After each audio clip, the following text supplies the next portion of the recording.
세상을 바꾸는 정치수다 팟캐스트 정치 알아바꾼다 112번째 방송 시작하겠습니다. 오늘 방송은 정청래의 키워드 분석을 중심으로 진행하도록 하겠습니다.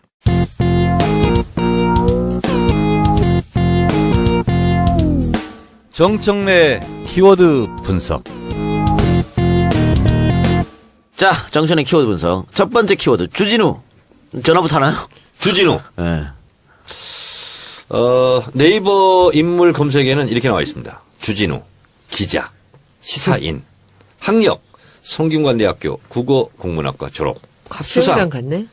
2011년 제21회 민주언론상 본상 이렇게 되어 있습니다. 아주 경력이 짧아요. 근데 2011년 제21회 민주언론상 본상을 수상한 것은 낙검수 때문에 받았었습니다. 민주언론 시민연합 민언연에서 이제 준 거고요.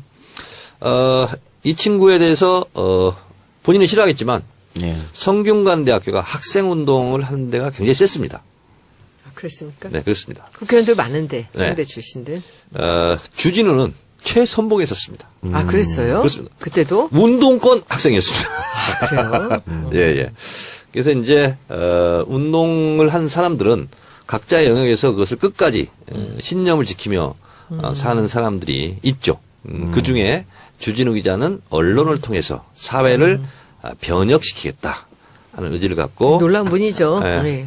대한민국 탐사보도에 몇 손가락에 꼽히는 기자 중에 한 명인데 위험한 진실을 드러내는 데는 꼭 본인도 위험해지죠. 네. 그래서 실제로 100번이 넘는 고소를 당했습니다. 그래서 지금도 재판 중에 있고 또 우익단체한테 내란 선동죄로 고소를 당해서 경찰에 왔다 갔다 해야 되는. 이번에 갔다 왔더라고요. 네. 자유개척 청년단. 네. 내라는 뭐로 씨. 내란 선동. 선동. 네, 그렇습니다. 여러분께서는 낙검수를 통해서 이제 대중적으로 많이 알려진 아주 유능한 기자고, 낙검수를 통해서 이명박 전 대통령의 사저 문제를 처음으로 낙검수에서 그걸로 유명해졌죠. 터뜨렸죠. 네. 그리고 이제 많이 보도가 됐고, 그리고 이제 주진우 기자가 굉장히 특종 전문 기자고, 그러다 보니까 많은 것을 알고 있고요. 주진우 기자가 있는 시사인, 여기는 시사저널이라고 원래 있었는데, 거기가 이제 지금도 있습니다. 지금도 있습니다. 예. 근데 거기서 분사해서 나왔는데, 그때 이제 언론 민주화 투쟁이 시사저널에서 벌어졌고, 그때 아마 시사전에서 삼성보도 삼성보도 때문에 때문에. 했습니다. 왜냐하면 삼성 광고로 주로 이제 먹고 사는 이런 거였는데, 그래서 대거 기자들이 나와서 만든 시사 주간지 시사인. 네. 저는 정기 구독 벌써 한참 오래전부터 하고 있습니다. 요즘 핵심. 볼 거 그밖에 없다면서요? 굉장히 깊이 있는 기사가 많아서. 예. 주진우 기자가 이제 유명해지기 전에 시사저널 기자로 이제 주진우에 앞서 유명했던 기자가 있긴 있었습니다. 그분이 고재열 기자라고. 지금도 거기 편집. 독설닷컴. 네. 그래서 독설 기자로 굉장히 이제 블로그도 이제 많이 했고 유명한 기자인데, 어쨌든 주진우가 시사인에 이제 또 어떻게 보면 간판 스타처럼 떠올랐는데, 실제로 이제 주진우 기자가 기사로서 이제 기자는 승부를 하지 않습니까? 변호사는 법정에서 승부를 네네. 보고 그러지 않습니까? 근데 그 한 줄의 기사를 쓰기 위해서 정말 발로 많이 뜁니다. 그리고 주진우 기자를 옆에서 지켜보면, 정말 어떻게 저렇게 인간이 열심히 끈질길 수 있을까 하는 건데, 취재원을 관리라는 말을 하면 그 어폐가 좀 있긴 한데, 취재원 하나를 끝까지 하여튼 친해져요. 그리고 그 취재원, 이게 뭐냐면 1년 가지고 되는 게 아니에요. 친분을 쌓고 서로 신뢰하고 이런 관계를 맺을 때, 그래서 우리가 보면 어떻게 저런 사람하고 친하지? 신동욱 총재하고도 굉장히 가깝더라고요. 그게 취재를 위한 겁니까? 아니면 정말 친분이 있는 두 개 답니다. 그리고 이제 주진우 기자가 주로 이제 친분을 쌓는 분들을 보면, 예를 들면 신동욱 총재도 저도 깜짝 놀랐어요. 파파이스 벙커에서 만났는데 둘이 너무 친한 거예요. 그럼 박근령 씨하고도 친한가요? 굉장히 오래됐답니다. 그러니까 유경재단 그 사단 났을 때 그때부터 친분을 쌓았던 것 같아요. 김태촌하고도 친하다 그러더라고. 네, 거기도 친하고요. 그리고 하여튼 발이 굉장히 넓습니다. 그리고 지금은 누구랑 친하고 누구랑 지금 일을 하냐면 틈틈이 고영태 씨 면회를 갑니다. 무서운 그래서 사람이네. 형님 동생을 하고 있습니다. 지금 고영태하고 노승이라고도 당연히 형님 동생 지내고 있고요. 누가 형입니까? 주진우가 형이지. 주진우가 형인가? 그런가요? 주진우는 이것이 밝혀지면 저를 굉장히 죽이려고 할 텐데 만 44세입니다. 40대 꽃중년 이게 되는데 이 주진우 기자와 이제 약간 비슷한 스타일의 기자가 이상호 기자인데 네. 이상호 고발 뉴스. 그렇죠. 이상호 기자의 이 인맥이라는 것은 제가 봤을 때는 우리 또래 저보다 몇 년 후배긴 한데 가장 발이 넓은 것 같아요. 좌우를 넘나들고 그리고 뭐 연예인도 많이 알고 하여튼 뭐 어려운 사람도 많이 알고 근데 주진우도 그게 못지않아요. 그래서 그의 이 인명수첩을 보면 이런 분하고도 친한가? 손수호 주진우 기자랑 친해요? 아니요. 돈으로 가세요. 지난번에 촛불 집회 때 이동영 작가님이 한번 잠깐 소개시켜 주셨는데 뭐 저는 기자님을 알아도 기자님이 저를 알 리가 없죠. 그래서 얼마 전에 뉴스공장에 나가서 굉장히 큰 건을 터뜨렸습니다. BBK 사건. 네. 그래서 140억을 원래는 이제 일반 개미군단한테 줘야 되는데 그것을 뺏어갔다는 거예요. 그것이 청와대 민정수석실에서 하고 있었다. 다스 회의록까지 지금 다 입수했던 거예요. 그러니까 청와대 조직을 이용해서 그 돈을 다시 돌려받았다는 그렇습니다. 것이 이것이 지금 140억을 자기네가 돌려받으려고 지금 이것이 범죄 행위로 걸릴 가능성이 크다라는 얘기를 예. 했더라고요. 재밌었어요. 그래서 제가 어떻게 다스 내부 회의록까지 입수했을까? 그래서 제가 전화를 했어요. 그래서 제가 이제 공개는 못 하는데 그 회의록을 누구한테 받았을 거 아니에요. 그 사람과 또 아주 오랫동안 친분 관계를 또 유지했던 거예요. 그래서 신뢰 관계를 쌓았던 겁니다. 그래서 좀 특이한 분이야. 주진우 기자가 하나하나 특종을 터뜨리는 것은 누군가의 제보거든요. 아니면 누군가 인터뷰잖아요. 그 인터뷰 2 그리고 취재원은 1, 2년 사귀어서 나오는 게 아니에요. 그러면. 장충기 사장 그 전문도 주진우 기자가 입수한 거 아니에요? 입수한 거죠. 그게 사실은 저는 이 140억 다스보다 저는 그 장충기 그 문자가 그게 정말 그 안에 들어있을 그 문자에 들어있을지도 모르는 사람들은 지금 얼마나 떨고 있겠습니까? 저는 그런 폭탄 중에서도 다이너마이트라고 생각해요. 그러니까 검찰에도 빨대가 있고 다스에도 빨대가 다 있고. 있다는 거지. 주진우 이제 말을 꼭 빨대라고 주인공이니까 써야 네, 빨대라고 써야 금방 취재원이라고 이해갑니다. 계속 얘기하고 그래서 있는데. 미안해요. 곳곳에 하여튼 빨대가 아이씨, 파이프라인이 금방 이렇게 수준이 우리가 떨어지잖아. 취재원 여기 여태까지. 네, 있습니다. 죄송합니다. 그래서 저는 주진우 기자하고 뭐 잘 지내는 사이이고 통화도 자주 하지만 정말 놀랄 때가 너무 많습니다. 다스 총괄 부사장이 누군지 아세요? 누굽니까? 이동형입니다. 아들이에요. 아들이야. 자, 그래서 이동형이야. 이상은 아들.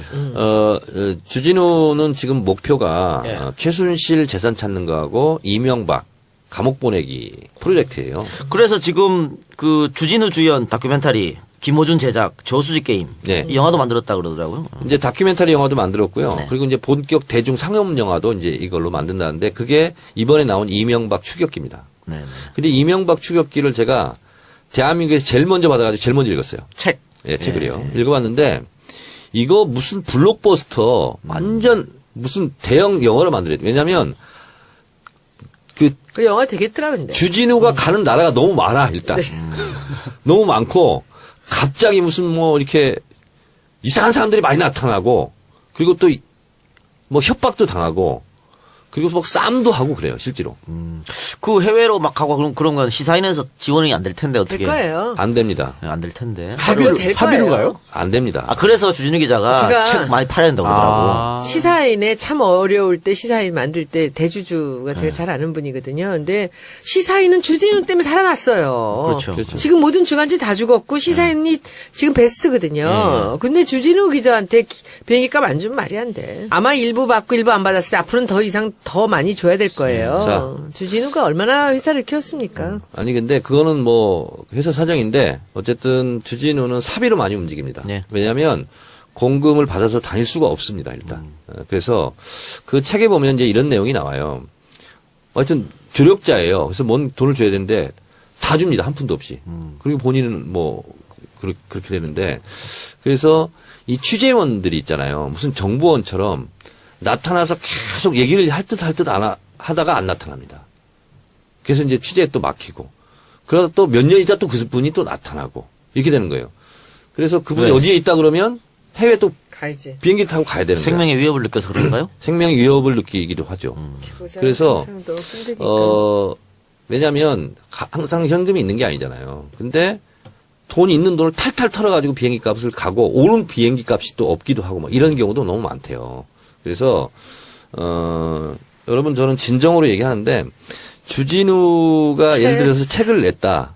책을 팔아서 돈을 벌었다. 그거는 개인으로 들어가지 않습니다. 예. 그래서 그런데 비용으로 다 들어가더라. 그래서 이명박 추격기를 한번 읽어보면 그 내용도 너무 재밌고 쇼킹할 뿐만 아니라 주진우라는 한 인간이 얼마나 집념이 있는가 하는 부분도 우리가 또 깨달을 수 있다. 그래서 주진우가 갖고 있는 특종이 지금도 많이 장전돼 있습니다. 그래서 제가 전화로 물어봤어요. 어느 정도 돼 있어? 그랬더니 의원님 많아. 이렇게 됐는데 직접 그건 우리가 전화를 해서 예. 물어보는 그렇죠. 걸로. 예. 네. 어느 나라 가 계세요? 그것은 비밀입니다. 저도 한번 집에 가서 읽어봐야겠습니다. 제가 책을 받았는데 아직 못 읽었는데 재밌다고 하니까 한번 여러분들도 한번 이렇게 아직 판매가 공식적으로 안 됐죠? 시작됐어요. 시작됐고요. 예스24 지금 팔아요. 종합 3입니다. 아, 책 제목이 뭐죠? 다시 한번 소개해 주세요. 이명박 추격기. 이명박 주진우의 이명박 추격기 그래요. 저수지를 찾아라. 예. 주진우의 이명박 추격기. 여러분들도 한번 검색하셔서 구입해 보시기 앞에 바랍니다. 사진을요. 이렇게 포토샵으로 쫙 다리가 길게 늘려놨어. 주진우 본인 사진이죠? 네. 예. 자, 늘려놨어. 네, 의원님. 주 기자. 네네. 지금 녹음되고 있어요. 아, 네네. 지금 어디 있어요? 지금 제가 급한 취재가 생겨가지고요. 오늘 어디 좀 나와 있습니다, 외국에. 아, 전화 통화가 어렵나요? 아니요, 말씀하십시오. 네, 저 이 작가입니다. 아, 네, 안녕하세요. 네네네. 네, 저는 손혜원이요. 안녕하세요. 나가시기 직전에 통화했죠. 여보세요? 아, 네, 의원님, 잘 계세요? 네, 네. 잘 있습니다. 네. 다 모여 계시네. 네, 이번 취재는 어떻게 꽤 오래 걸릴 것 같습니까? 아니요, 저 사흘째 갑니다. 금방 갑니다. 아, 그렇군요. 예. 뭐 하나만 확인하러 왔습니다. 예. 예. 그 뭐 어디로 가고 뭐 때문에 갔는지 비밀이죠? 네네, 카카오, MB 카카오 갔습니다. 예. 지금 이제 그 책도 주진우의 이명박 추격기라는 책도 출간하셨고 또 네. 저수지 게임이라는 영화도 이제 곧 개봉합니다. 네, 저도 그런다고 들었습니다. 네. 그러면 이 두 가지를 하신 거 목표는 어떻게 네. 정말 이 두 가지 걸로 MB를 감옥에 보내는 건가요? 아니, 제가 또 그 MB 관련된 책을 썼고요. 그 다음에 MB 관련된 노래도 나옵니다. 며칠 있다가. 그리고 노래도. 그 다큐멘터리도 나오고, 며칠 전에는 기사를 썼습니다. MB하고 BBK 관련한 직접적인 증거를 들이미는 기사를 썼는데요. 그걸로 감옥에 보낼 수 있을지는 모르겠습니다만, 네. 우리가 MB의 그러니까 MB가 우리 이 사회를 얼마나 어지럽혔는지 그걸 잊고 지냈지 않았나 이런 생각을 해서 다시 MB를 칭송하는 마음에 다시 MB를 생각해야 된다 이렇게 해서 다시 여러분의 테이블에 화제의 테이블에 MB를 끌어올려 놓고 싶은 생각에 저 혼자 이제 뛰고 있습니다. 그러면은 이 책과 그 영화 혹은 이명박을 추적한 기간은 어느 정도 잡아야 됩니까? 한 5, 6년 추적하신 거예요? 또 한 10년 2007년 대선 전부터 했으니까 10년은 넘었는데요. 예. 이제는 MB를 이렇게 심판할 때가 됐다고 생각합니다. 그래서, 제가 취재한 내용들이 어느 정도 성과를 거두면 MB가 검찰청 포트라인에 서지 않을까 이런 생각이 있습니다. 일단. 그럼 10년여 동안 추적했는데 그 사이 뭐 MB 쪽에서 뭐 협박이라든가 뭐 이런 거 없었나요? 많았죠. 많았죠. 지금 것은 제가 엄청나게 너무 쫓겼는데요. 예. 미행과 감시에 시달리고 쫓기고 협박받고 그랬는데, 지금 해방된 조국에서는 제가 열심히 쫓고 있습니다. 네. 아직도 뭐 그쪽에서는 아직도 MB의 성은 견고해서 그렇게 흔들리고 있진 않으나, 제가 맹렬하게 쫓고 있습니다. 박근혜의 위협이 더 셌습니까? MB의 위협이 더 셌습니까? 근데 위협이 누구 이름을 달고 이렇게 오지는 않아서 저는 MB의 MB의 그 위협, 그리고 MB를 싸고 있는 그 주변 그룹의 그 위협이 훨씬 더 셌다고 봅니다. 그 박근혜 대통령 주변에 우천살인 사건을 보도했지 않습니까? 그 주변에 무수한 죽음이 있었다고.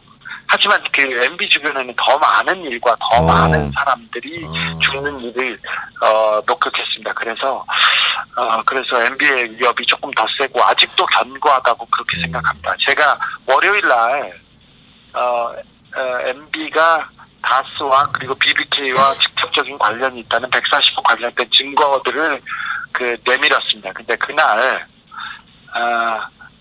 언론에 저하고 김재동이 내란 선동죄로 고소당한 그 기사만 나오고 그 BBK 140억 관련된 기사는 하나도 나오지 않았어요. 그래서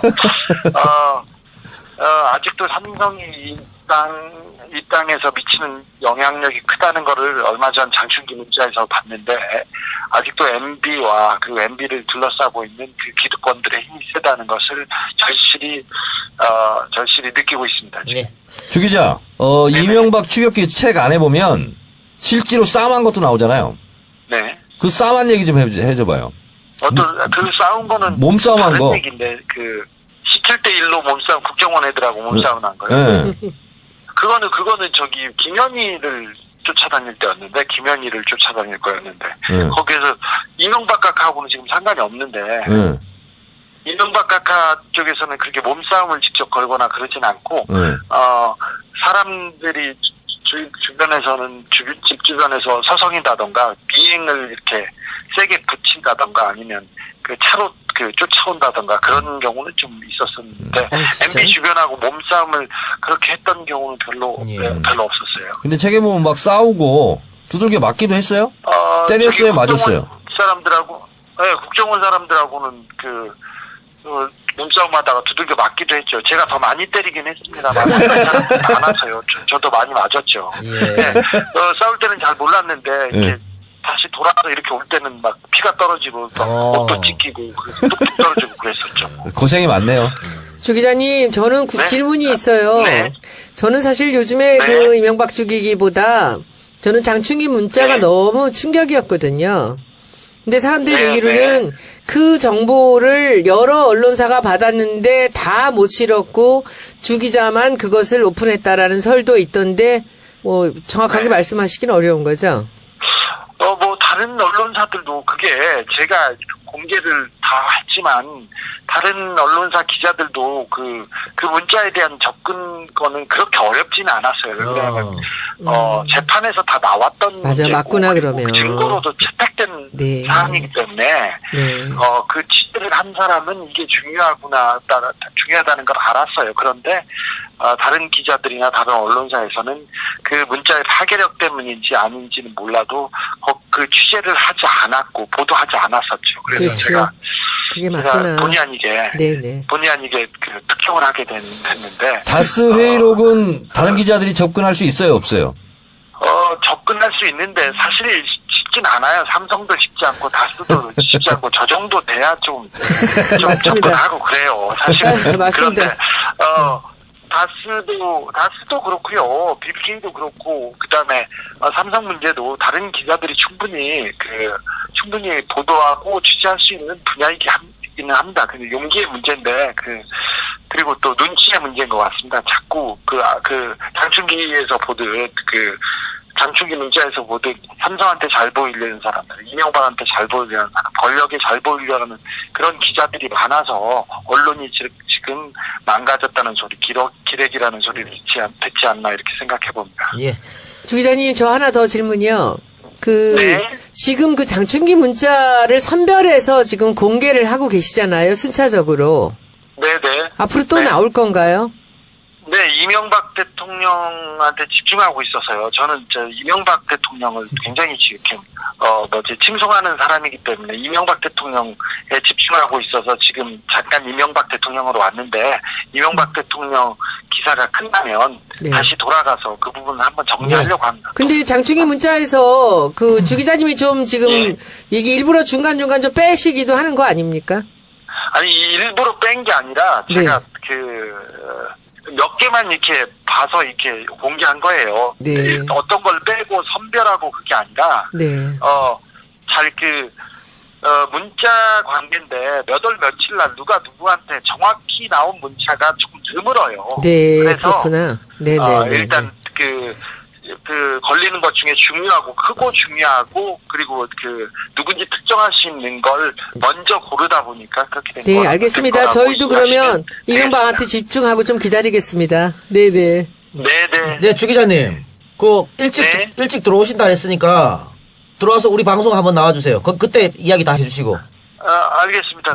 네. 예. 그렇게 해주시고. 자, 많은 분들이 보수단체의 내란 선동 혐의로 고발당한 거 김재동 씨하고 같이 걱정하던데 걱정할 필요 없죠, 그거는. 네. 저 고소가 하루 이틀이냐. 예. 저는 생활이에요. 그래서 알겠습니다. 12개든 13개든 상관없어요. 저를 고소한 사람들이, 네. 그 사람들이 백도라지 씨가 백남기 어르신, 그러니까 백도라지 아니. 씨 아버지를 살인을 저질렀다. 그러니까 부작위한 살인, 더 치료해야 되는데 일부러 죽였다 해서 살인죄로 고소한 사람들이에요. 백도라지 씨를. 그러니까 얼마나 말도 안 되는 고소를 남발하고 있다고 볼 수 있죠. 그런데 그걸 수사하는 사람들도 좀 그렇죠. 웃기지 예. 않습니까? 그래서 그 문제는 별로 걱정할 건 없습니다. 제가 알겠습니다. 내란 선동했으면 괜찮게요. 예. 대단하게요. 주 기자님, 걱정하지 않으셔도 됩니다. 9월 5일 화요일 날 나와주세요. 9월 5일 화요일이요? 예, 지금 제가 들어가서 바로 전화를 드렸어요. 일정을 맞춰. 그래요. 알겠습니다. 고생하세요. 네, 네, 일 네. 열심히 좋은 성과 받고 네. 오십시오. 네, 그때 뵙겠습니다. 네. 네네. 이제 끊어요. 돈 많이 나와요. 예. 맞다. 네네, 안녕히 계세요. 네. 네. 진짜 돈 많이 나와. 이 전화기는 정청래 전화기였기 때문에 요금이 나한테 나오겠네. 아니야. 그분이 또 주진우 나와. 기자가 내요. 그래요? 예. 둘 다 내, 둘 다. 그래요? 둘 다 내요. 다음부터는 손수 변호사 전화기로. 돈 많이 벌잖아. 아니, 누군지도 모르는 분인데. 인사함 했잖아요. 그때. 저는 기억하지만 저를 기억하지 못할 겁니다. 그래요. 자, 어쨌든 주진우 기자, 장충기 문자권에서 봤듯이 대한민국 언론인들이 그 모양 그 꼴입니다. 그런데 이렇게 훌륭한 기자도 있다는 거. 안 쓴다는 거 아닙니까? 알면서도. 못 그래서 쓰는 제가 거죠. 클로징은 광고 멘트로 하겠습니다. 네. 그동안 애국에 대해서 좀 부족했다라고 느끼시는 분, 그동안 내가 나라 돌아가는 것에 좀 무심했다고 생각되는 분, 그래서 애국자가 되시려는 분, 그런 분들이 꼭 읽어야 될 책, 애국자 입문서, 예. 주진우의 이명박 추격기. 네. 많은 사랑 부탁드립니다. 그래요. 자, 우리 주진우 기자 돌아오면 제가 통화를 해가지고 29일 화요일이나 혹은 9월 5일 화요일 양주 만약에 스케줄 되면 한번 부르겠습니다. 그래서 털죠 뭐. 재밌잖아. 네. 그래요. 반드시 또 알아야 되는 거니까 얼마만큼 또 취재가 됐는지도 궁금하고 그죠? 정치알바 한 번도 안 나왔었나요? 그런 것 같아요. 한 번 나오면 재밌겠네요. 여러분 기대해 주시고요. 우리 광고를 홍보하고 있는 도중에 농림부 장관으로부터 전화가 걸려왔기 때문에 뭔 중요한 일인지 한번 따보겠습니다. 질책을 좀 해야겠는데? 궁금하네요. 여보세요? 여보세요? 네, 장관님. 예, 김영록입니다. 네. 고생이 많습니다. 제가 사랑하는 정청래 의원님, 손혜원 의원님. 네. 잘 계신가요? 네, 안녕하세요. 제가 진짜 너무 좋아하는 먹혀서 장관이에요. 미안해요. 네. 무슨 말씀. 마음고생 좀 심하셨죠?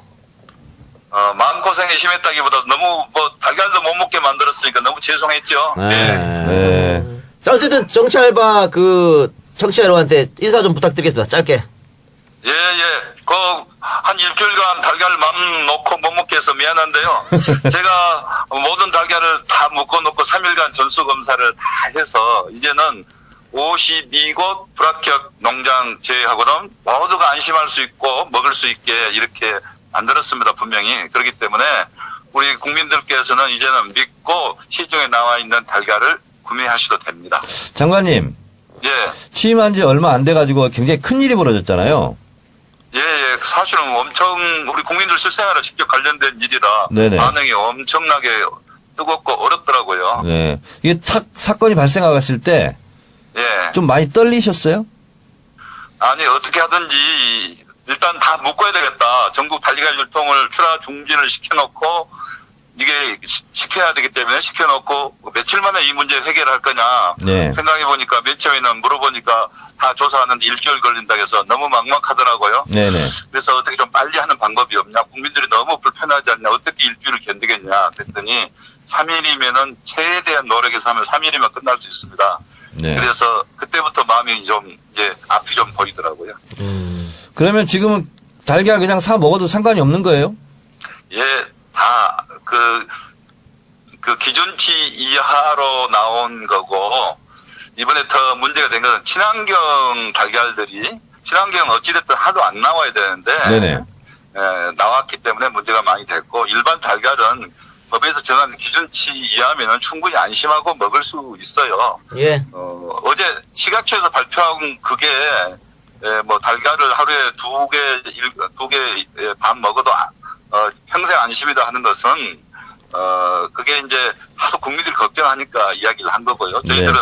그 이하를 훨씬 낮춰서 안심할 수 있는 달걀만 내놓고 있습니다. 그러면 계란 파동은 뭐 이제는 좀 끝났다고 보고요. 예. 중요한 것은 재발 방지 아니겠습니까?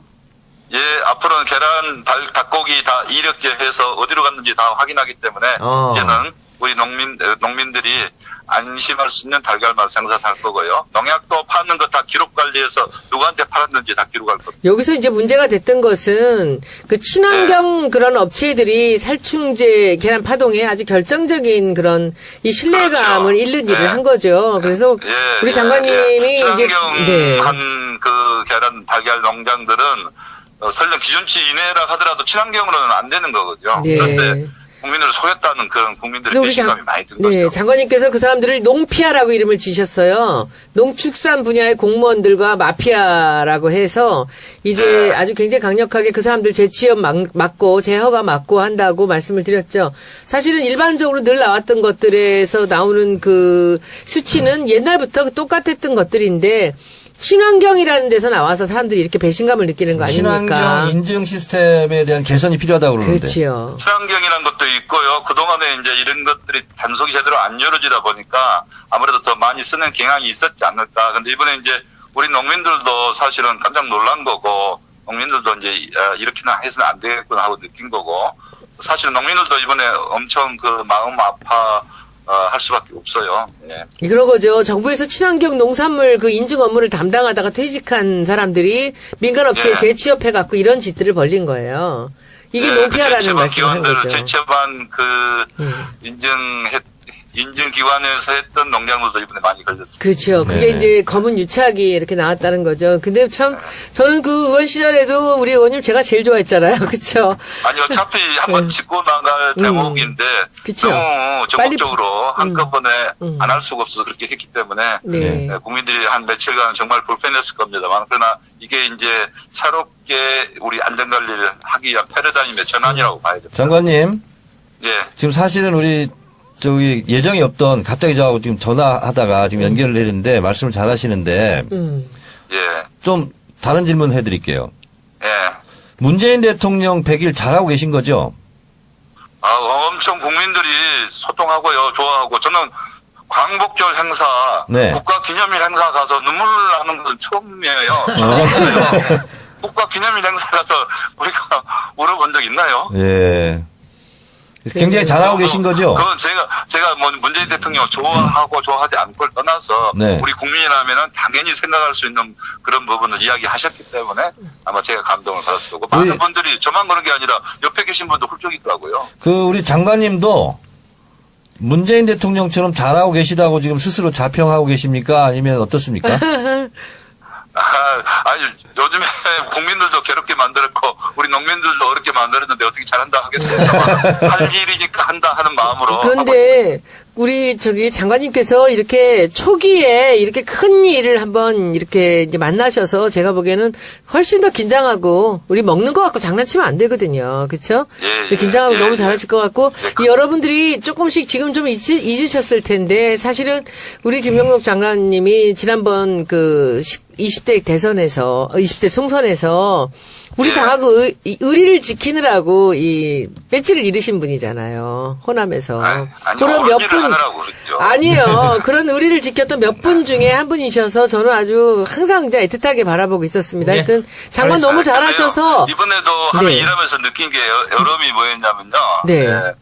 그 전체 전 농장을 전수조사를 했는데 잘못된 샘플이 잘못됐다고 해서 바로 저희들이 그 부분을 접수해서 121개 농장을 다시 조사했는데 2개가 잘못된 게 나왔어요. 네. 그렇다 하면은 그렇게 잘못됐다는 게 사실은 많이 과장된 거죠. 네. 2개 정도 잘못이 나왔고 그 2개 잘못 나온 것은 우리가 어떤 인위적으로 한 게 아니고 과학적으로 기계가 검사한 거거든요. 네. 알겠습니다. 그런 부분이 네. 좀 불신을 받는 부분이 좀 어려웠는데 하여튼 국민들께서 꼭 믿어주시고 달걀 많이 예. 들어주시기 바랍니다. 하여튼 잘하실 걸로 믿고 네네. 예, 장관님 또 장관님. 뵙겠습니다. 앞으로 어쨌든 그 국민들의 먹거리 안전 더 신경 써 주시고요. 예, 예. 그리고 또 농민들의 또 소득 보전 방향 이것도 좀 생각해 주시기 바랍니다. 농민들한테도 뭔가 해드려야죠. 그렇죠, 예. 제가 그게 할 역할이죠. 네네네. 장관님 오늘 전화 통화 감사하고요. 네, 찾아뵙겠습니다. 계속 예. 화이팅 하세요. 예, 감사합니다. 네, 고맙습니다. 그래, 고맙습니다. 네, 여러분 모두 감사합니다. 네. 네, 김영록 농림부 장관이랑 급작스런 통화. 우리 정청래 의원님은요. 네. 여기서 5손가락이 넘어요. 여기서 그대로 장관하고 통화하실 수 있는 분이. 어쨌든 급작스럽게 통화했고요. 다 우리 당 의원들이 가셨는데. 그래요. 네. 네, 그 막가산삼 또 자생 나이스핀 많이 사랑해 주시고 두 번째 키워드 분석 정발이. 정발이. 해보세요. 정청래 발등위. 이거의 줄임말이 아닙니다. 정당발전위원회. 예. 요거 언론에서 뭐 추미애 대표와 뭐 친문들 간에 뭐 난타전이 오갔다 뭐 이런 얘기도 있던데. 네. 불협화음이 있었다. 뭐 사실입니까? 어느 정도 사실입니다. 아, 그래요? 네. 근데 결과적으로는 해피엔딩으로 끝날 것이다. 예. 이게 말씀드리고요. 예. 제가 추미애 대표도 만나봤고, 그리고 갈등의 한 축인 다른 진영의 분들도 만나서 전화도 해보고 다 취재를 했습니다. 그래서 제가 객관적으로, 저 나름대로 객관적으로 좀 말씀드려 보도록 하겠습니다. 원래 이제 혁신위원회라는 이름이 적절하지 않다 그래서 이제 정당발전위원회 이렇게 하기로 했는데요. 이게 이제, 추진하려고 하는 추미애 대표와 그리고 또 이것을 좀 반대한다고 이렇게 알려졌는데 반대하는 게 아닙니다. 예. 그래서 이걸 좀 잘하자 이렇게 하는 축으로 이제 의총에서 세게 붙었습니다. 그런데 몇 가지 쟁점이 있습니다. 아, 그 적절히 궁금해요. 뭐 때문에 세게 붙었는지. 첫 번째, 더불어민주당 당원 당규에는 선거 1년 전에 룰 세팅을 하도록 되어 있습니다. 예. 근데 내년 지방선거가 6월 13일인가 이렇게 돼 있죠. 그러면 올 6월 12일까지 했어야 되는데 이걸 왜 안 했느냐? 룰 세팅을 안 했느냐? 이렇게 이제 비판을 한 분도 있습니다. 그리고 그렇기 때문에 당원 당규를 안 지키면 탄핵감 아니냐? 예. 심지어 이렇게까지 이제 좀 험한 말이 나왔는데 그래요? 추미애 대표의 입장은 이겁니다.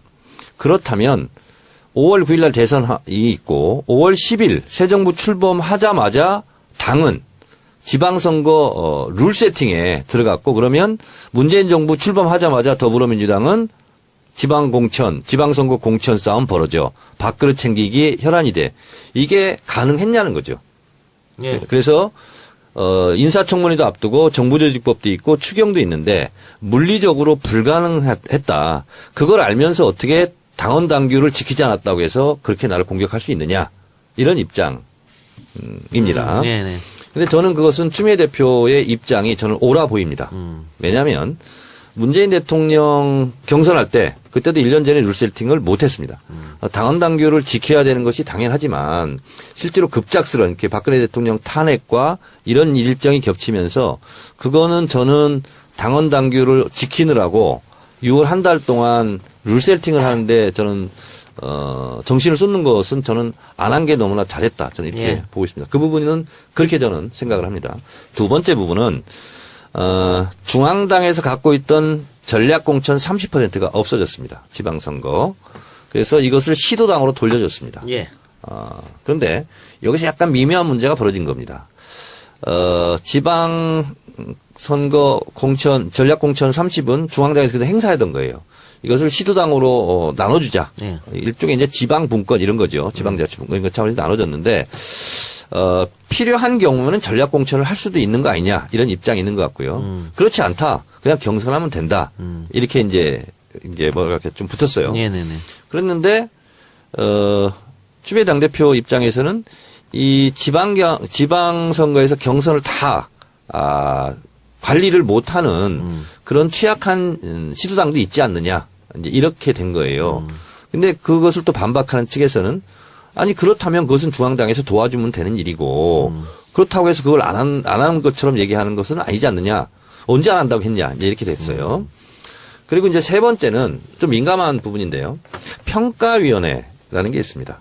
이게 뭐냐면 시도당 위원장들이 그 시도당에 해당되는 기초단체장, 지방의원의 그동안 4년간의 의정활동을 평가하게 돼 있습니다. 예. 그 평가 자료는 곧바로 내년 공천심사위원회에 자료로 활용됩니다.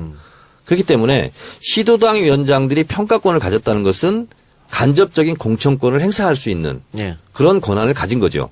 그래서 예를 들면 마포구청장에 대해서 서울시당위원장이 평가를 하는 겁니다. 평가위원회를 구성해서 근데 마포구청장은 뭐 그냥 잘 못했어. 낙제. 이렇게 받은 사람이 공천심사 가서 공천을 받기가 어렵다는 거죠. 근데 그 평가위원회를 하자라고 왜 빨리 말하지 않고 있느냐. 이런 겁니다. 이걸 반대하는 분들은. 그런데 이제 추미애 대표는 또 이런 부분이 있는 것 같아요. 실제로 시도당 위원장 중에 시도지사로 나갈 사람이 있다는 거예요. 그러면 본인이 유리하게 본인한테 우호적인 사람은 우호적으로 또 아닌 사람은 또 비우호적으로 이렇게 할 소지도 있다. 그렇다는 게 아니라 그렇기 때문에 이 부분은 좀 심사숙고를 해야 되는 거 아니냐. 예. 이런 입장이 있는 거예요. 그럼 제가 들어보니까 네. 정발이 논란이 아니고 그러면 지방선거 논란 아니에요? 자, 그래서 요게 이제 쟁점이었습니다. 예. 쟁점이었는데 당원 당규대로 하고 권리당원 부분이나 배가운동 이런 것은 그냥 정발해서 하면 되는 거 아니냐. 근데 왜 이 부분을 잡고 있느냐. 이제 실제로 이것이 이제 어떻게 보면 분쟁의 뭐 씨앗이었다 이렇게 저는 생각을 합니다. 그래서 그 부분은 제가 이제 이렇게 입장차가 있다는 것은 제가 확인했는데 추후로 물밑에서 또 이렇게 접촉하고 만나고 있어요 지금. 그래서 우선 당장 시급한 것은 출범할 것은 그러니까 지방공천에 관한 룰 이런 것은 따로 지방선거 기획단이라든가 이런 팀을 꾸려서 거기서 정리하는 걸로 이렇게 가닥이 잡혀가고 있는 것 같고 그리고 이제 정당발전위원회라는 거 그야말로 정당 발전을 위해서 권리당원을 뭐 모집하는 문제라든가 권리당원 교육 문제나 이런 부분은 따로 또 정당발전위원회에서 가동을 하면 된다. 예. 근데 예를 들면 서울시장 선거라든가 아니면 경기도지사 선거할 때 경선 룰, 대원칙 그것은 바꾸지 않겠다고 추미애 당대표가 이미 천명을 여러 차례 했어요. 그래서 그거는 의심하지 않아도 될 것 같아요. 권리당원 50, 일반 국민 50. 그거는 바꾸지 않겠다. 그건 그대로 가는 것이 이제 기정사실화된 것 예. 같습니다. 손 의원님 우청 참가하셨어요? 그럼요. 끝까지 앉아 있었죠. 그럼 다 봤겠네요. 다 이거. 봤죠. 네. 설명 좀 해주세요. 근데 작가님, 지금 우리 이 방송에서 지금 이제 정청래 의원이 이렇게 이제 말씀을 하셨고, 예. 제가 어떻게 해드리는 게 좋겠어요? 그냥 그 우청 참가있는 그거 얘기를 해주세요. 어떻게 진행? 저는 지금 정 의원님 말씀하시는 얘기하고 제가 좀 이 판단이 좀 다르거든요. 얘기하세요. 얘기하세요. 제가 들은 바로는 이제 추미애 대표께서 처음에 이제 정당 혁신, 우리 당 혁신이라고 했다가 우리가 그때 혁신 말 안 된다, 혁신. 그거 또 많이 욕먹었잖아요, 제가. 근데 지금 혁신한 말은 맞지 않다고 저는 생각해. 그때 바로 바꾼 거야, 이름을. 근데 지금 모두가 의심하는 것은 지방선거에 공천권을 갖겠다는 거다라는 얘기예요. 추 대표가? 전체적으로. 추 대표와 그 주변에 있는 사람들이. 그런데 그러기 위해서 이 얘기들이 몇 번 얘기가 있었답니다. 왜냐하면은 지난번 혁신위에서 굉장히 오랜 진통을 거쳐서 이것을 룰 세팅을 한 거거든요. 근데 한 번도 못 썼거든요, 그거를. 근데 그때하고 지금하고 다를 게 하나도 없어요. 언제나 문제 있는 이 지역은 생겨나는 거고 또 지역에 준비한 사람들도 있는 거고 그런데 지금 이것이 우리 당헌대로 6월에 하지를 못했던 이유에 대해서는 이제 뭐라고 얘기하냐면 그 최고위에 있던 두 사람이 극렬하게 반대를 했답니다. 근데 그 최고위가 1년씩 로테이션으로 두 번 사람이 바뀌기로 했었기 때문에 그때 그 사람들이 반대를 했더니 이 사람들이 끝날 때까지 이걸 딱 덮어놓고 있다가 지금 다시 꺼냈다라는 이런 얘기가 있고요. 두 번째는 저는 그날 2시간이 넘게 지속이 된 의총에서 제가 느낀 거는 뭐냐면은 그날 극렬하게 반대를 하고 5명이 나왔어요. 이쪽에서. 근데 그 5명이 누구냐 하면 전해철, 예. 홍경표, 예. 설훈, 예. 최인호, 황희 이렇게 나왔어요. 그래서 친문의원이라고 그랬구나. 예, 근데 이렇게 나왔는데 제가 깜짝 놀랐어요. 이 사람들이 보통 때 나오는 사람들이 아니에요. 설훈 의원은 가끔씩 나오기도 했지만 근데 이제 전체적인 얘기는 설훈 의원이 굉장히 강력하게 그 헌법을 안 지켜서 대통령이 이 탄핵을 당했는데 당원을 지키지 못하면 이 대표도 탄핵감이다라는 얘기를 했고 이 전해철 의원이 그 얘기를 하신 거예요. 왜 제때 날짜 지켜서 안 하고 우리가 나간 다음에 이렇게 했느냐라는 그분이 그 안에 최고위원으로 일단 나오신 분이죠. 그런 얘기가 있었는데 황희 의원이 굉장히 그 감동적인 얘기를 했던 것이 내가 3번 만에 국회의원이 됐는데 이게 준비를 해야 되는데 매번 그 선거할 때마다 룰 세팅을 안 해줘갖고 너무너무 고생을 했다는 거지. 맨날 바뀌고. 제발 좀, 지금 이제 1년도 안 남았는데 제발 좀 이번에 한번 하자는 거고, 그 다음에 이제 최인호 의원은 뭐라 그러냐면, 그 안에서 혁신 안에서 가장 어려웠던 부분이고 가장 많은 이 논란이 있었던 부분인데 그렇게 어렵게 지켜놓고 지금 와서 왜 이것을 또 바꾼다라는 얘기를 하느냐 이건 다른 욕심같이 보인다 이렇게 얘기를 하는데 이 5사람은 함께 그렇게 세팅해서 나오는 사람들이 아니에요. 나왔다는 게 뭐예요? 뭐죠? 이야기가 나가서 얘기를 한 거예요. 이야기가 나왔다는 거죠. 나가서 예, 예. 길게 예. 작정하고 한 번씩. 근데 이 5명이 다 순서대로 나오고 나서 나중에 이제 김상희 의원은 이제 전체적인 이 방법에 일하는 방법에 대해서 이제 좀 얘기를 했었는데 그래서 이 5명이 다 초선이 있고 혁신에 있었던 분이 있고 그리고는 이 최고위원도 있었고. 예. 이렇게 있었어요. 그래서 저는 이 사람들이 친문 정도를 넘어서 굉장히 대통령하고 가까운 사람들이라는 그런 생각을 하면서 자, 그러면은 그 우총은 어떻게 그러면 뭐 우리가 흔히 지금 말하는 이번 주말에 그러니까 이제 잠깐만. 워크숍이 있어요. 파행으로 끝났나요? 그럼요. 그런데 네. 이제 이번 주말에 그 워크숍이 있어요. 워크숍. 예. 근데 거기서들 아마 또 많은 이야기들이 나올 그럼 거라고 아까 생각합니다. 정 의원이 말한 물밑 접촉 이건 지금 워크숍 얘기하는 거예요? 아니요, 아니에요. 지금 하고 있어요. 하고 있어요? 네, 하고 있고요. 그래서 제가 봤을 때는 양쪽 얘기를 다 들어왔고 제가 객관적으로 좀 얘기를 했는데 이런 것 같아요. 좀 의심이 분란의 씨앗이었다 이런 생각이 들고 그래서 교통 정리가 잘 될 것 같고요. 네네. 그래서 제가 중간에 또 들었어요. 예. 그래서 지금 양쪽 의견 대립이 있었던 측에서 정발이는 정발이대로 가고 예. 그리고 지방공천 관련한 룰 이런 부분은 또 따로 예. 단위를 꾸려서 가는 것으로 그리고 저한테 신신당부했던 말이 뭐냐면 그날 발언을 했던 의원 한 분하고 또 통화를 하면서 저한테 신신당부했던 얘기가 우리가 정발이를 반대하는 게 아니다. 근데 이것이 왜곡돼서 마치 정발이를 반대하는 것처럼 언론에 이렇게 나가고 그래서 굉장히 곤혹스럽다. 그래서 저한테 어느 자리든 가서 이런 얘기를 할 기회가 있으면 우리는 정발이를 반대하는 게 아니다. 이런 얘기는 꼭 해달라. 이렇게 그래서 얘기하고. 지금 여기서 하는 거예요? 네. 알겠습니다. 자, 어쨌든 뭐 정발이 문제는 조금 더 지켜보죠. 네. 지켜볼 수밖에 없고. 오늘 또 할 때 이번 주말에 워크숍이 있다니까 그 워크숍에 대한 이야기도 뭐 다음 주에 또 총리님 해주시겠죠. 그거 듣고. 자, 그럼 광고 듣고 와서, KBO 얘기 좀 해봅시다. 자, 그러면은, 우리 방송 KBO 얘기하는데, 손혜원 의원이 문체부 현안보고에서 이 문제를 도정환 장관에게 직접 네. 얘기했다고요? 네. 언제? 어제요? 네. 어제. 예. 알고 있던가요, 도 장관이? 제가 뭐 몇 번 정도 얘기를 했었거든요. 예. 네, 말씀을 차관님께도 말씀드리고 했었는데 이제 이것을 그 대정부 질의에서 직접 제가 보기에는 영상으로 또 이 자료로 남아야 될 것 같아서 이제 했습니다. 그래서 그것이 또 뉴스가 될 수 있기 때문에 그래서 어제 이 지금 탐사 한 것이 정말 오랫동안 KBO의 적폐에 대해서 이제 팠던 분들이 있는데 이것이 기사화가 되질 않아요. 왜냐하면 언론도 굉장히 깊이 예. 관여가 돼 있기 때문에 그래서 어제 나가고 나서 사실 놀랍게 SBS가 오늘 아침에 방송을 했어요. 그리고 이제 몇 군데 언론이 따라오는데 거의 안 따라오는데 자, 그러면 저번에는 심판 금품수 사건 때문에 우리가 한번 얘기했었는데 이번에 입사 비리 의혹을 또 네네. 손 의원님께서 얘기했다고요? 입사 비리인데 이 지금 우리 400대 1이 넘었어요. 뭐가요? 거기 그 입사 KBO 입사하려고? 입사하려고 입사 공채. 공채 경쟁률이 왜냐하면 야구를 좋아하는 청년이라면 KBO 들어가서 한번 일해보고 싶지. 싶지 않겠습니까? 그럼요, 예. 모든 경기장 공짜로 들어가고 그 스타들을 늘 보잖아요. 그럼요. 예. 그런데 이 사람들을 공채로 뽑는 척하면서 전부 다 누구 유력 인사의 자녀들을 뽑은 거죠. 아, 그래요? 근데 그것을 제가 녹취를 받았어요. 제보자한테. 네. 그래서 목소리 변조를 해서 어제 그게 나오는 바람에 난리가 났는데 사실은 KBO 관련되는 것을 저한테 한번 해보라고 옆에서 계속 바람을 넣은 것은 손소 변호사예요. 예. 손소 변호사님이 야구에 대해서 정말 많이 알고 계시고 아유, 그렇진 않아요. KBO의 적폐에 대해서 가장 많이 알고 계세요. 이걸 정리를 아유, 좀 그렇진 해서 않아요. 예. 뭐 어떤 문제들의 문제가 있는지를 손소 변호사님 얘기 좀 해주세요. 굉장히 많은데 사실 이 정치알바 뭐 시간도 좀 많이 흐른 것 같아서 오늘 다 말씀드리긴 정말 어려울 것 같고. 야구 알바에서 하세요. 네, 따로 그래도 뭐 크게. 그럴까요?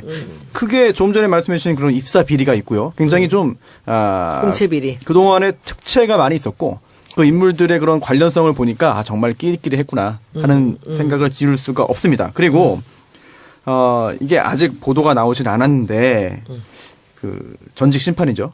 최규순 심판이 이제 두산 사장으로부터 전 대표이사로부터 두번 돈을 돈을 받았다. 받았다고. 이게 문제가 됐는데 이제 검찰에서 수사를 했습니다. 드디어 또 이제 제가 네 수사를 했고 이제 이른바 최규순 리스트가 쫙 나올 거예요. 곧 나옵니다. 거의 40명이 넘게 받았다고 그래요? 그러죠. 예. 명수까지 말씀을 예, 40명이 넘는데 통장 하나에서 그렇게 나왔는데 지금 통장 하나가 또 발견이 됐답니다. 그런데 이 40명이라면 아마도 거의 전 구단이 관련이 돼 있지 않을까? 지금 다들 난리가 났답니다. 여기 누가 그동안 있는. 이제 다른 구단들이 우리 구단은 안 좋습니다. 관련 없습니다라고 하죠. 말을 했는데 네. 그게 다 거짓말로 확인될 가능성이 매우 높아졌거든요. 그렇죠. 그렇다면은 신뢰성에 있어서 큰 훼손이 될 것이다. 네. 리그 운영에도 큰 차질이 생기지 않을까 걱정이 좀 되고요. 그리고 또 이제 소환 대상자가 있는데 두산 말고 다른 구단 뭐 대기업 구단입니다. 예, 대기업 구단인데 이것도 좀 문제가 되고 있고 또 하나가 승부 조작 관련해서도 그동안 미온적인 대처를 해가지고 계속해서 문제가 더 커졌고 두 번째, 세 번째 승부 조작 건까지 온 거 아니냐라는 그런 예. 비판이 있고 또 승부 조작 수사 관련해 가지고는 아직 말씀드리기는 좀 이른 것 같습니다. 그렇고. 여기서 제가 좀 제가 했던 것들 말씀을 드리면은 이 KBO 안에 가장 중요한 역할을 하는 이 자리가 사무총장입니다. 근데 그 사무총장을 하고 있는 사람이 양혜영이라는 사람이에요. 근데 이분이 이제 젊어서 신입사원으로부터도 들어와서 KBO에서 일을 했는데 굉장히 유능하고 똑똑한 사람이었나 봐요. 그런데 한때 김기춘 지금 감옥에 계신 김기춘 전 비서실장이 KBO 총재를 하신 적이 있습니다. 예. 근데 그분이 KBO 총재를 할 때 이 양혜영이라는 사람을 본 거예요. 그리고 나서 자기가 국회의원으로 들어가면서 양혜영 씨를 보좌관으로? 보좌관으로 데려가요. 네. 그래서 2년 뒤에 이 사람이 다시 KBO로 돌아와서부터 승승장구를 시작하는 겁니다. 근데 우리가 잘 아는 지금 감옥에 있는 문체부 전 김종 차관이 있습니다. 거기서 KBS 출신이죠. 그 사람이 KBO가 아니라 두산의 두산? 홍보실 이게 두산 두산 출신. 베어스의 홍보 담당했던 사람인데 한간의 이야기에 의하면 김기춘 씨가 김종을 차관으로 넣었다라는 얘기가 있어요. 지인의 아들이라다는 얘기를 하는데 저희가 뭐 확인할 수는 없는 것이고요. 그런데 김기춘이 비서실장을 가면서 김종이 차관을 가면서 양혜영 사무총장은 거기서 KBO에서 사무총장 하는 거죠. 실세가 됐다. 그런데 거기서 뭐냐면은 그 KBO라는 데의 일은 그 구단주들은 전부 재벌이잖아요. 예. 이들을 같이 하나로 묶여 있는 거죠. 예. 그러니까 재벌들은 양혜영을 통해서 그 최순실을 만날 수 있지 않았을까 저는 그런 생각이 많이 듭니다. 관련되는 게 너무 많아요. 여기에 지금 적폐가. 정말 많아가지고 이게 참 어디까지 파헤쳐야 스포츠 되는지. 토토까지 다 갑니다. 이것이. 평창도 나오고. 예, 평창도 나오고. 그래서 저는 기회가 되면은 한번 자세히 정리할 시간이 있으면 좋겠고요. 오늘은 뭐 너무 짧으니까. 네. 특히나 이제 MBC 스포츠 플러스의 M스플 뉴스 탐사 보도 팀이 있습니다. 여기에 박동희, 배지연, 김원익, 전수훈, 강윤기, 김근환, 손보련, 이동섭 기자들 굉장히 노력을 하고 있고. 마치 주진우 같이 탐사를 가는 거예요, 여기서. 그런데 문제를. 이제 이렇게 보도를 해서 하면은 포탈의 메인 화면에 걸리지가 않아요. 굉장히 중요한 내용이고 충격적인 내용인데도 아무도 안 그런 실어줘. 부분도 좀 굉장히 좌절감이 그래요. 있습니다. 알겠습니다. 하여튼 그거는 저희가 따로 시간을 내서 한번 하기로 하고요. 도종환 장관은 어쨌든 검찰에 지금 수사를 의뢰했다 그러고 검찰 수사 들어갔다 그러고 수사 결과에 따라 조치를 한다고 장관이 직접 밝혔죠. 네, 이 어제 문제는. 그렇게 해주셨습니다. 그러면서 KBO 적폐청산 의지를 장관이 분명히 얘기했기 때문에 네. 이 문제는 좀 지켜보도록 그 하겠습니다. 부분도 손혜원 의원님이 많이 힘써주셨습니다. 제가 겁이 없어가지고. 그런데 잘하셨어요. 네. 하여튼 이렇게 해서요. 아마 이 KBO 얘기는 우리가 이 정치알바 하면서 하루에 한 10분씩, 15분씩 계속해서 조금씩 그 업데이트된 알겠습니다. 내용을 네. 알려드리겠습니다. 그렇게 하기로 하고요. 네. 그러면 끝나기 전에 하나만 요즘 놀라야 되는 거 하나만 여러분 세 분의 각자 의견을 좀 묻겠습니다.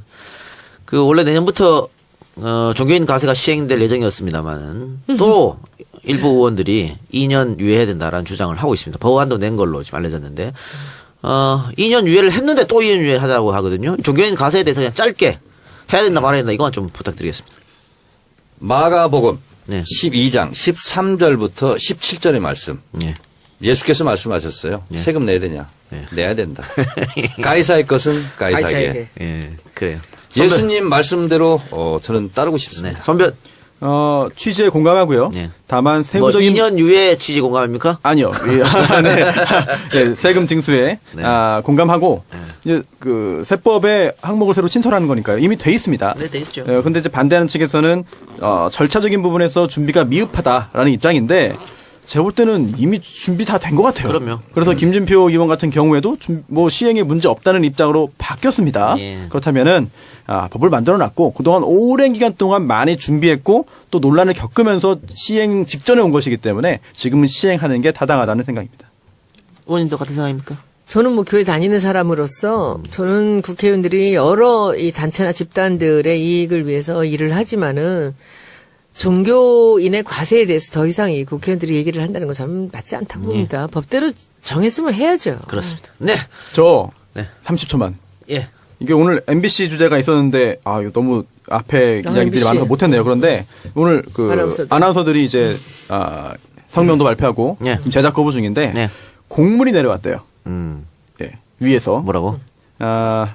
다른 직원들의 그 근무 분위기를 해친다. 사무실을 비워라. 라는 공문이 나가라고? 내려왔다. 네. 사무실을 비우라는 건 뭐죠? 이거 제작 거부하는 그런 나가라. 직원들, 예, 전체인지 아니면 그 아나운서들인지는 제가 정확히 그건 직접 보지 못했는데 그런 공문 내려왔대요. 정신 못 차리고 김영주 장관이 오늘 얘기했는데 MBC 그 특별 근로감독관 네. 그 문제가 있는 거 발견됐다고 고발 요청한다고 한두 얘기했어요. 개가 아니죠. 제가 정치 알바 들어오기 전에 트윗을 하나 날렸는데 읽고 마쳤으면 좋겠습니다. 김범도 신동진 아나운서를 응원합니다. 네. 아나운서 마이크를 빼앗고 스케이트장 관리나 하라 했던 MBC를 망가뜨린 적폐를 낱낱이 드러내고 청산해야 합니다. 방송 민주화를 위한 MBC 아나운서들의 의로운 투쟁을 응원합니다. 김범도 아나운서 유명한 아나운서잖아요. 예. 이분이 스케이트장 관리했다고 합니다. 그래요.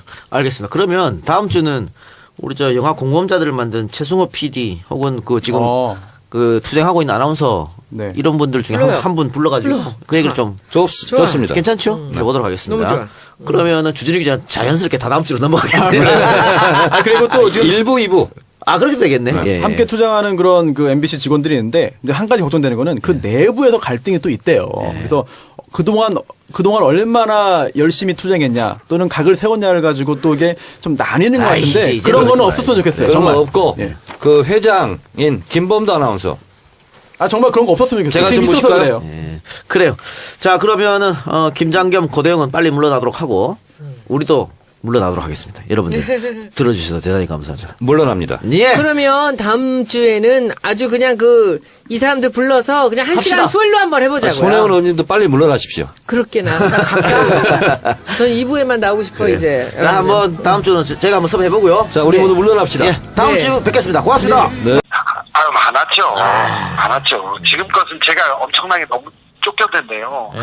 미행과 감시에 시달리고 쫓기고 협박받고 그랬는데 지금 해방된 조국에서는 제가 열심히 쫓고 있어요. 네.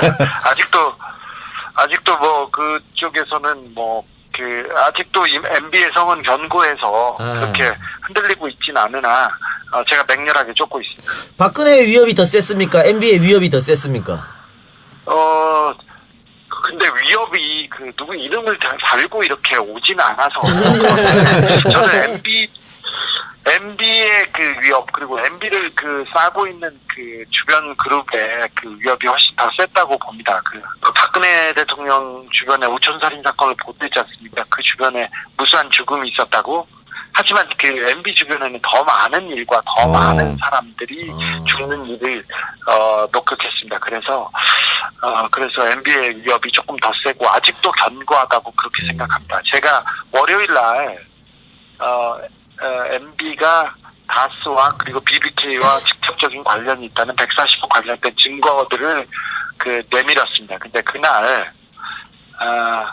그날 언론에 저하고 김재동이 내란 선동죄로 고소당한 그 기사만 나오고 그 BBK 140억 관련된 기사는 하나도 나오지 않았어요. 그래서 아직도 삼성이 이 땅에서 미치는 영향력이 크다는 거를 얼마 전 장충기 문자에서 봤는데 아직도 MB와 그 MB를 둘러싸고 있는 그 기득권들의 힘이 세다는 것을 절실히 느끼고 있습니다. 지금. 네. 주 기자, 이명박 추격기 책 안에 보면 실제로 싸움한 것도 나오잖아요. 네. 그 싸움한 얘기 좀 해줘봐요. 그 싸운 거는 몸싸움한 다른 거. 얘기인데 17대1로 몸싸움 국정원 애들하고 몸싸움 한 거예요. 네. 그거는 김현희를 쫓아다닐 때였는데 김현희를 쫓아다닐 거였는데 거기에서 이명박 각하하고는 지금 상관이 없는데 이명박 각하 쪽에서는 그렇게 몸싸움을 직접 걸거나 그러진 않고 사람들이 주변에서는 집 주변에서 서성인다던가 비행을 이렇게 세게 붙인다던가 아니면 차로 쫓아온다던가 그런 경우는 좀 있었었는데 MB 주변하고 몸싸움을 그렇게 했던 경우는 별로 없었어요. 근데 책에 보면 막 싸우고 두들겨 맞기도 했어요? 때렸어요? 맞았어요? 국정원 사람들하고는 몸싸움하다가 두들겨 맞기도 했죠. 제가 더 많이 때리긴 했습니다만 많았어요. 저도 많이 맞았죠. 네, 싸울 때는 잘 몰랐는데 이렇게 다시 돌아서 이렇게 올 때는 막 피가 떨어지고 옷도 찢기고 뚝뚝 떨어지고 그랬었죠. 고생이 많네요. 주 기자님, 저는 질문이 있어요. 네. 저는 사실 요즘에 이명박 죽이기보다 저는 장충기 문자가 너무 충격이었거든요. 근데 사람들 얘기로는 그 정보를 여러 언론사가 받았는데 다 못 실었고 주 기자만 그것을 오픈했다라는 설도 있던데 정확하게 말씀하시긴 어려운 거죠?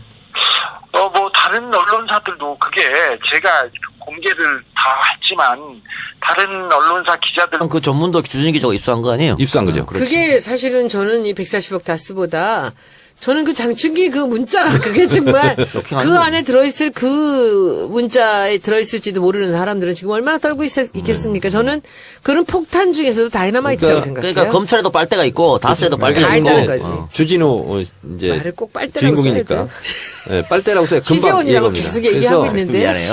곳곳에 하여튼 빨대가 파이프라인이 아이씨 금방 이렇게 수준이 우리가 떨어지잖아. 취재원 여기 여태까지. 있습니다. 죄송합니다. 그래서 저는 주진우 기자하고 잘 지내는 사이이고 통화도 자주 하지만 정말 놀랄 때가 너무 많습니다. 다스 총괄 부사장이 누군지 아세요? 누굽니까? 이동형입니다. 아들이에요. 아들이야. 자, 그래서 이동형이야. 이상은 아들. 주진우는 지금 목표가 최순실 재산 찾는 거하고 이명박 감옥 보내기 프로젝트예요. 그래서 지금 그 주진우 주연 다큐멘터리 김호준 제작 저수지 게임 이 영화도 만들었다 그러더라고요. 이제 다큐멘터리 영화도 만들었고요. 그리고 이제 본격 대중 상업 영화도 이제 이걸로 만든다는데 그게 이번에 나온 이명박 추격기입니다. 네. 근데 이명박 추격기를 제가 대한민국에서 제일 먼저 받아가지고 제일 먼저 읽었어요. 책. 책을요. 읽어봤는데 이거 무슨 블록버스터 완전 무슨 대형 영화를 만들어야 돼. 왜냐면 그 영화 되겠더라 근데. 주진우가 가는 나라가 너무 많아 일단. 너무 많고 갑자기 무슨 이렇게 이상한 사람들이 많이 나타나고 그리고 또 협박도 당하고 그리고 막 싸움도 하고 그래요 실제로. 그 해외로 막 가고 그런 건 시사인에서 지원이 안 될 텐데 어떻게? 될 거예요. 안 됩니다. 안 될 텐데. 사비로 가요? 안 됩니다. 그래서 주진우 기자가 제가 책 많이 팔아야 된다고 그러더라고. 시사인에 참 어려울 때 시사인 만들 때 대주주가 제가 잘 아는 분이거든요. 근데 시사인은 주진우 때문에 살아났어요. 그렇죠. 지금 모든 주간지 다 죽었고 시사인이 지금 베스트거든요. 근데 주진우 기자한테 비행기값 안 주면 말이 안 돼. 아마 일부 받고 일부 안 받았을 때 앞으로는 더 이상 더 많이 줘야 될 거예요. 자. 주진우가 얼마나 회사를 키웠습니까? 아니 근데 그거는 회사 사정인데 어쨌든 주진우는 사비로 많이 움직입니다. 네. 왜냐하면 공금을 받아서 다닐 수가 없습니다 일단. 그래서 그 책에 보면 이제 이런 내용이 나와요. 하여튼 조력자예요. 그래서 뭔 돈을 줘야 되는데 다 줍니다. 한 푼도 없이. 그리고 본인은 뭐 그렇게 되는데 그래서 이 취재원들이 있잖아요. 무슨 정보원처럼 나타나서 계속 얘기를 할 듯 하다가 안 나타납니다. 그래서 이제 취재에 또 막히고 그러다 또 몇 년 있다 또 그분이 또 나타나고 이렇게 되는 거예요. 그래서 그분이 네. 어디에 있다 그러면 해외 또 가야지. 비행기 타고 가야 되는 거예요. 생명의 위협을 느껴서 그런가요? 생명의 위협을 느끼기도 하죠. 그래서 왜냐하면 항상 현금이 있는 게 아니잖아요. 근데 돈이 있는 돈을 탈탈 털어가지고 비행기 값을 가고 오는 비행기 값이 또 없기도 하고 막 이런 경우도 너무 많대요. 그래서 여러분 저는 진정으로 얘기하는데 주진우가 예를 들어서 책을 냈다. 책을 팔아서 돈을 벌었다. 그거는 개인으로 들어가지 않습니다. 예. 그래서 그런데 비용으로 다 들어가더라. 그래서 이명박 추격기를 한번 읽어보면 그 내용도 너무 재밌고 쇼킹할 뿐만 아니라 주진우라는 한 인간이 얼마나 집념이 있는 또 어떻게 보면 간판스타처럼 떠올랐는데 실제로 이제 주진우 기자가 기사로서 이제 기자는 승부를 하지 않습니까? 변호사는 법정에서 승부를 네네. 보고 그러지 않습니까? 근데 그 한 줄의 기사를 쓰기 위해서 정말 발로 많이 뜁니다. 그리고 주진우 기자를 옆에서 지켜보면 정말 어떻게 저렇게 인간이 열심히 끈질길 수 있을까 하는 건데 취재원을 관리라는 말을 하면 그 어폐가 좀 있긴 한데 취재원 하나를 끝까지 하여튼 친해져요. 그리고 그 취재원 이게 뭐냐면 1년 가지고 되는 게 아니에요. 친분을 쌓고 서로 신뢰하고 이런 관계를 맺을 때 그래서 우리가 보면 어떻게 저런 사람하고 친하지? 신동욱 총재하고도 굉장히 가깝더라고요. 그게 취재를 위한 겁니까? 아니면 정말 친분이 있는 두 개 답니다. 그리고 이제 주진우 기자가 주로 이제 친분을 쌓는 분들을 보면, 예를 들면 신동욱 총재도 저도 깜짝 놀랐어요. 파파이스 벙커에서 만났는데 둘이 너무 친한 거예요. 그럼 박근령 씨하고도 친하나요? 굉장히 오래됐답니다. 그러니까 유경재단 그 사단 났을 때 그때부터 친분을 쌓았던 것 같아요. 김태촌하고도 친하다 그러더라고. 네, 거기도 친하고요. 그리고 하여튼 발이 굉장히 넓습니다. 그리고 지금은 누구랑 친하고 누구랑 지금 일을 하냐면 틈틈이 고영태 씨 면회를 갑니다. 무서운 그래서 사람이네. 형님 동생을 하고 있습니다. 지금 고영태하고 노승이라고도 당연히 형님 동생 지내고 있고요. 누가 형입니까? 주진우가 형이지. 주진우가 형인가? 그런가요? 주진우는 이것이 밝혀지면 저를 굉장히 죽이려고 할 텐데 만 44세입니다. 40대 꽃중년 이렇게 되는데 이 주진우 기자와 이제 약간 비슷한 스타일의 기자가 이상호 기자인데 네. 이상호 고발 뉴스. 그렇죠. 이상호 기자의 이 인맥이라는 것은 제가 봤을 때는 우리 또래 저보다 몇 년 후배긴 한데 가장 발이 넓은 것 같아요. 좌우를 넘나들고 그리고 뭐 연예인도 많이 알고 하여튼 뭐 어려운 사람도 많이 알고 근데 주진우도 그게 못지않아요. 그래서 그의 이 인명수첩을 보면 이런 분하고도 친한가? 손수호 주진우 기자랑 친해요? 아니요. 던으로 가세요. 지난번에 촛불 집회 때 이동영 작가님이 한번 잠깐 소개시켜 주셨는데 뭐 저는 기자님을 알아도 기자님이 저를 알 리가 없죠. 그래서 얼마 전에 뉴스공장에 나가서 굉장히 큰 건을 또 터뜨렸습니다. BBK 사건. 네. 그래서 140억을 원래는 이제 일반 개미군단한테 줘야 되는데 그것을 뺏어갔다는 거예요. 그것이 청와대 민정수석실에서 하고 있었다. 다스 회의록까지 지금 다 입수했던 거예요. 그러니까 청와대 조직을 이용해서 그 돈을 다시 돌려받았다는 그렇습니다. 것이 이것이 지금 140억을 자기네가 돌려받으려고 지금 이것이 범죄 행위로 걸릴 가능성이 크다라는 얘기를 했더라고요. 재밌었어요. 그래서 제가 어떻게 다스 내부 회의록까지 입수했을까. 그래서 제가 전화를 했어요. 그래서 제가 이제 공개는 못 하는데 그 회의록을 누구한테 받았을 거 아니에요. 그 사람과 또 아주 오랫동안 친분 관계를 또 유지했던 거예요. 그래서 신뢰 관계를 쌓았던 겁니다. 그래서 좀 특이한 분이야. 주진우 기자가 하나하나 특종을 터뜨리는 것은 누군가의 제보거든요. 아니면 누군가 인터뷰잖아요. 그 인터뷰이 그리고 취재원은 1, 2년 사귀어서 나오는 게 아니에요. 그러면 장충기 사장 는가 하는 부분도 우리가 또 깨달을 수 있다. 그래서 주진우가 갖고 있는 특종이 지금도 많이 장전돼 있습니다. 그래서 제가 전화로 물어봤어요. 어느 정도 돼 있어? 그랬더니 돈이 많아. 이렇게 됐는데 직접 그걸 우리가 전화를 해서 한번 물어보는 걸로. 네. 어느 나라 가 계세요? 그것은 비밀입니다.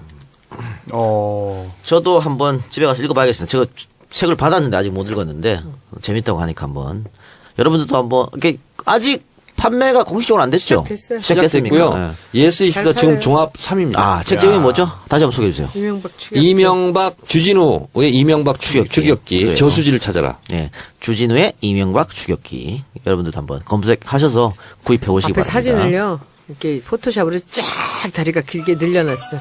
주진우 본인 사진이죠? 네. 예. 자, 늘려놨어. 네, 의원님. 주 기자. 네네. 지금 녹음되고 있어요. 아, 네네. 지금 어디 있어요? 지금 제가 급한 취재가 생겨가지고요. 오늘 어디 좀 나와 있습니다, 외국에. 아, 전화 통화가 어렵나요? 아니요, 말씀하십시오. 네, 저 이 작가입니다. 아, 네, 안녕하세요. 네네네. 네, 저는 손혜원이요. 안녕하세요. 나가시기 직전에 통화했죠. 여보세요? 아, 네, 의원님, 잘 계세요? 네, 네. 잘 있습니다. 네. 다 모여 계시네. 네, 이번 취재는 어떻게 꽤 오래 걸릴 것 같습니까? 아니요, 저 사흘째 갑니다. 금방 갑니다. 아, 그렇군요. 예. 뭐 하나만 확인하러 왔습니다. 예. 예. 그 뭐 어디로 가고 뭐 때문에 갔는지 비밀이죠? 네, 카카오, MB 카카오 갈때 예. 지금 이제 그 책도 주진우의 이명박 추격기라는 책도 출간하셨고 또 네. 저수지 게임이라는 영화도 이제 곧 개봉합니다. 네, 저도 그런다고 들었습니다. 네. 그러면 이 두 가지를 하신 거 목표는 어떻게 정말 이 두 가지 걸로 MB를 감옥에 보내는 건가요? 아니, 제가 또 그 MB 관련된 책을 썼고요. 그 다음에 MB 관련된 노래도 나옵니다. 며칠 있다가. 그리고 노래도. 그 다큐멘터리도 나오고, 며칠 전에는 기사를 썼습니다. MB하고 BBK 관련한 직접적인 증거를 들이미는 기사를 썼는데요. 그걸로 감옥에 보낼 수 있을지는 모르겠습니다만, 네. 우리가 MB의 그러니까 MB가 우리 이 사회를 얼마나 어지럽혔는지 그걸 잊고 지냈지 않았나 이런 생각을 해서 다시 MB를 칭송하는 마음에 다시 MB를 생각해야 된다 이렇게 해서 다시 여러분의 테이블에 화제의 테이블에 MB를 끌어올려 놓고 싶은 생각에 저 혼자 이제 뛰고 있습니다. 그러면은 이 책과 그 영화 혹은 이명박을 추적한 기간은 어느 정도 잡아야 됩니까? 한 5, 6년 추적하신 거예요? 또 한 10년 넘게 2007년 그 대선 전부터 했으니까 10년은 넘었는데요. 예. 이제는 MB를 이렇게 심판할 때가 됐다고 생각합니다. 그래서 제가 그 취재한 내용들이 어느 정도 성과를 거두면 MB가 그 검찰청 포토라인에 서지 않을까 이런 생각이 있습니다. 일단. 그럼 10년여 동안 추적했는데 그 사이 뭐 MB 쪽에서 뭐 협박이라든가 뭐 이런 거 없었나요? 세상을 바꾸는 정치수다 팟캐스트 정치 알아봤건다 112번째 방송 시작하겠습니다. 오늘 방송은 정청래의 키워드 분석을 중심으로 진행하도록 하겠습니다.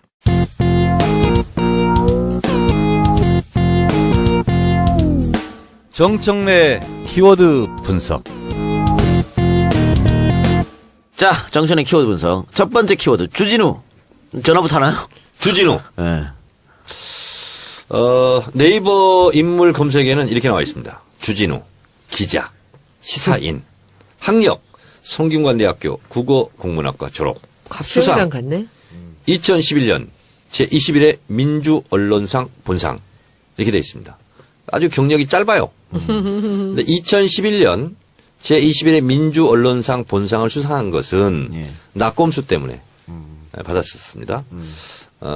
민주언론 시민연합 민언연에서 이제 준 거고요. 이 친구에 대해서 본인은 싫어하겠지만 성균관대학교가 학생운동을 하는 데가 굉장히 셌습니다. 그렇습니까? 네, 그렇습니다. 국회의원들 많은데 네. 상대 출신들. 주진우는 최선봉에 섰습니다. 아, 그랬어요? 그렇습니다. 그때도? 운동권 학생이었습니다. 그래요? 예. 그래서 이제 운동을 한 사람들은 각자의 영역에서 그것을 끝까지 신념을 지키며 사는 사람들이 있죠.